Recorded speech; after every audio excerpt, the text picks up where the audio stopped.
প্রতি বছর আমরা ফাগুন এলে দ্বিগুণ হই।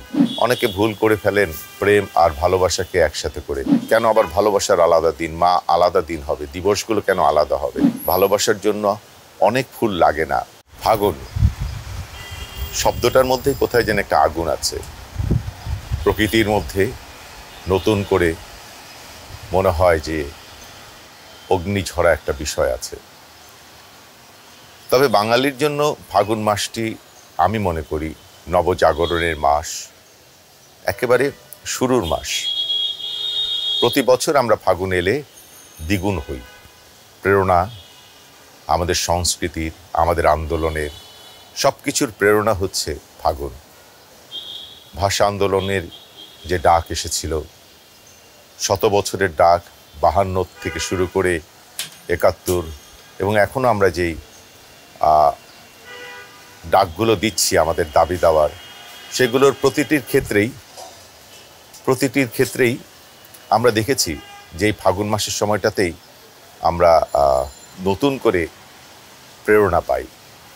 আবার এই প্রকৃতির কারণে বাঙালির কাছে এই ফাগুন মাসটি হচ্ছে ভালোবাসার মাস। অনেকে ভুল করে ফেলেন প্রেম আর ভালোবাসাকে একসাথে করে। একেবারেই তা নয়। ভালোবাসার প্রেম তো এক নয়।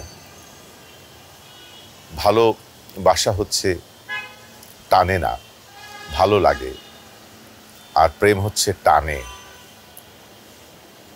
সে প্রেম যে কোনো কিছুর সাথেই হতে পারে।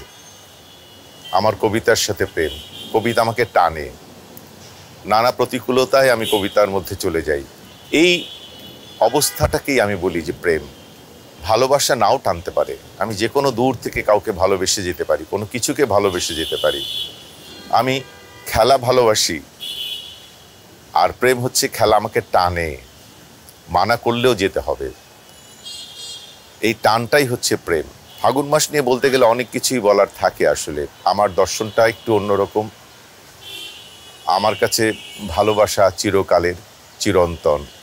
আলাদা কোনো দিনকে ভালোবাসার দিন বলা কেউ আমি যে অপছন্দ করি তাও না।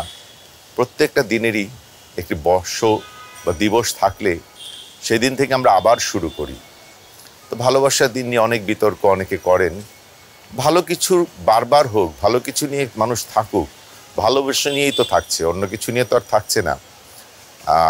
অনেকে এটা নিয়ে বিরক্ত, কেন আবার ভালোবাসার আলাদা দিন, মা আলাদা দিন হবে, দিবসগুলো কেন আলাদা হবে? আলাদা না। আমারও যেমন জন্মের একটি দিন আছে, সেরকম প্রত্যেকটার একটা দিন যেদিন থাকে সেদিন থেকে আমরা আবার নতুন করে উজ্জীবিত হই।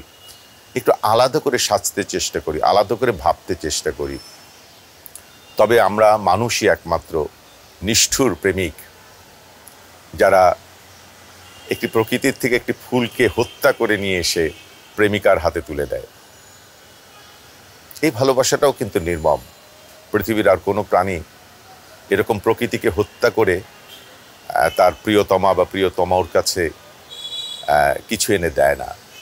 আমরা একবারও ভাবি না যে আমি যাকে একটি গোলাপ এনে দিচ্ছি, আমি কিন্তু গোলাপটাকে হত্যা করে নিয়ে আসছি, একটি গাছ থেকে ছিঁড়ে তাকে হত্যা করে তারপর নিয়ে আসছি। আসুন, ভালোবাসার জন্য তার সাথে আমার ভালো ব্যবহার, তার সাথে আমার সম্মান, আস্থার বিষয়গুলোকে আমরা বাড়াই। ভালোবাসার জন্য অনেক ফুল লাগে না, ফুলই লাগে না, যদি আমি ফুলের মতো কথা বলতে পারি, ফুলের মতো তার সাথে মিশতে পারি। আমার কাছে মনে হয় যে আমরা ওই জায়গাটা থেকে অনেক সরে যাচ্ছি। একটু মানবিক দিকে আসি, প্রেমময় হই, ভালোবাসাময় হই। এই জায়গাটাতে থাকতে পারলে আমার মনে হয় যে মানুষ এত চাপের মধ্যে থাকতো না, আতঙ্কের মধ্যে থাকতো না। ভালোবাসা আকাশের মতো, ভালোবাসা সূর্যের মতো উদার, অসীম, নির্নিমেষ। সংবাদ, ফিচার ও অনুষ্ঠানের জন্য ভিজিট করুন সংবাদ প্রকাশের ওয়েবসাইট এবং যুক্ত থাকুন ফেসবুক পেজ ও ইউটিউব চ্যানেলের সঙ্গে।